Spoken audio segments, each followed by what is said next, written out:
Sophie Cunningham gets real about Caitlin Clark's fever shooting regression. Indiana Fever star Sophie Cunningham spoke about Caitlin Clark's struggles shooting in the 2025 WNBA season.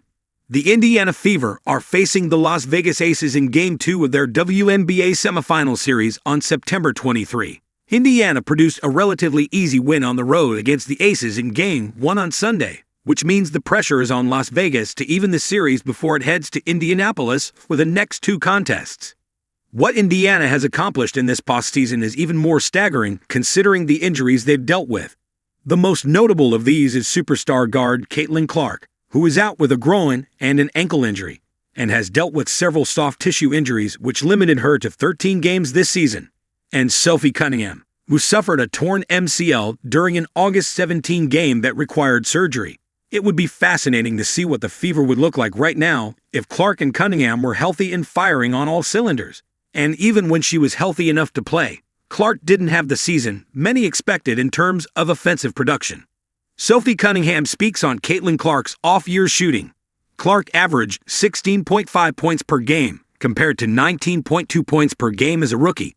Shot 36.7% from the field, 41.7% as a rookie, and 27.9% from three-point range, 34.4% as a rookie. There was also a stretch of 3 games where Clark was 1 of 23 from three-point range, and she was 4 of 21 from behind the arc in her final 3 games before getting injured. She also made a total of 2 3-pointers during away games. She played in 5 total road contests this year. Sophie Cunningham was the guest on a September 23 episode of The Young Man and the 3 podcast, and addressed Clark's shooting struggles during this 2025 season at one point. "I know when she was playing. She was coming back from injury too. She had kind of an off-year shooting when she was able to play," Cunningham said of Clark, "and I think that's normal. You're never just always going to be up here, holding her hand above her head. You know what I mean? But when Clark was locked in, it was so fun to watch her play, because she was 4 steps ahead of everyone else," she added. Cunningham is correct in saying that every player goes through shooting slumps, and Clark is no exception.